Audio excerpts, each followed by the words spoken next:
anything. The idol, you haven't done anything. So Khalid ibn Walid went back. When he went back, then he saw the sorceress, the naked woman with the disheveled hair everywhere, the one who used to bring the jinn. He saw her then, and then he killed her and he came back. Then the Prophet said to him, that was Al-Uzza in reality. Not the trees and the curtains, but this woman and the sorceress bringing the jinn. That was Al-Uzza in reality. Now you've killed Al-Uzza. And then there was Al-Uzza. The point being, it was taken from the name, one of the names of Allah. Which name of Allah did they take Al-Uzza from? Al-Aziz. Al-Aziz. Abdul Aziz, you hear the name? Al-Aziz. They took the name Al-Aziz and they made it into Al-Uzza, which is the feminine version. Also Al-Manat. Al-Manat is another one of the idols.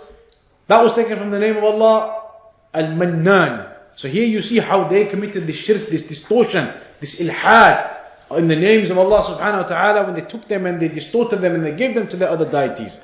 All of that therefore is a brief description of the categories of Tawheed and what it is. Then to understand from the beginning of time. When Adam alayhi salam was created, there's two possible ways, there's two possibilities.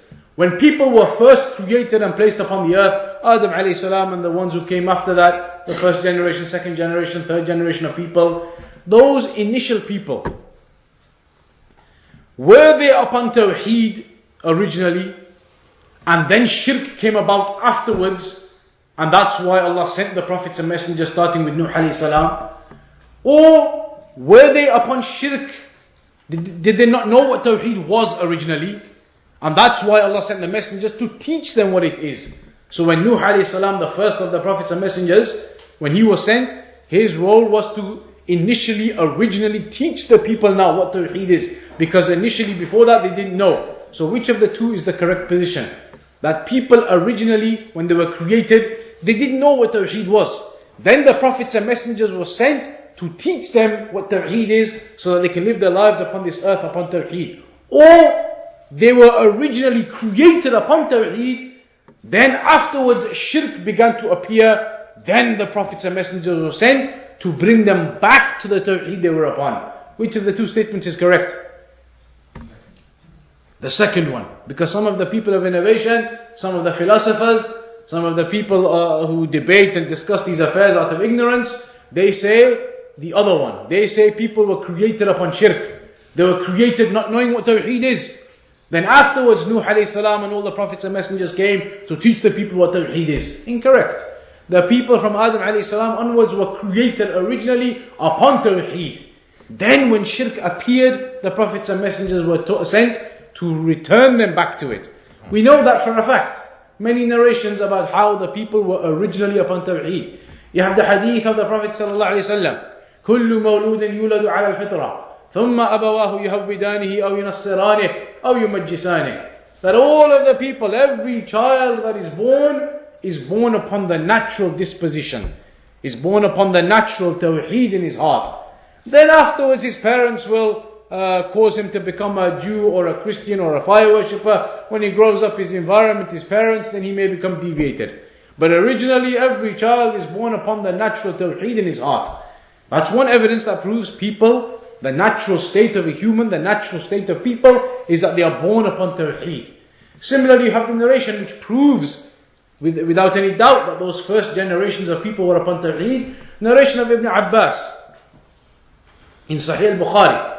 He says, كان بين آدم ونوح عليهما السلام 10 قرون كلهم على التوحيد.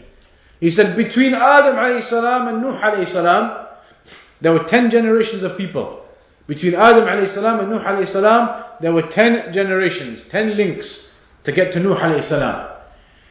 But then he says, كلهم على التوحيد. All of those 10 generations from Adam alayhi salam to the next one, to the next one, to the next one, up until we arrive at Nuh alayhi salam generation, all of them were upon Tawheed. Hadith in Sahih al-Bukhari. So we know that the people originally were upon Tawheed. That was the initial, original state of mankind. That is to be understood first, because the people of innovation, some of these philosophers, they say it's the opposite, and that is incorrect and false. So people were born and created upon Tawheed. Then at the time of Nuh alayhi salam, after 10 generations of people being purely upon Tawheed, the first shirk appeared. How did that first shirk appear in the people that Nuh alayhi salam was sent to. In amongst that generation of people, they had some individuals who were pious and righteous.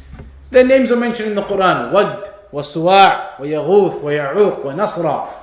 These were names of righteous and pious individuals that lived in the nation, in the generation that Nuh alayhi salam was sent to. Some of the scholars say that it was just before Nuh alayhi salam was sent to them, that these people lived amongst those people. Then when these righteous individuals died and they passed away, the rest of the community, the rest of the people were extremely saddened. They were grieved, they were despondent, extreme melancholy for the loss of these people, for the loss of these righteous individuals. So they were saddened and grieved extremely. And in fact, this was as a consequence of their exaggeration.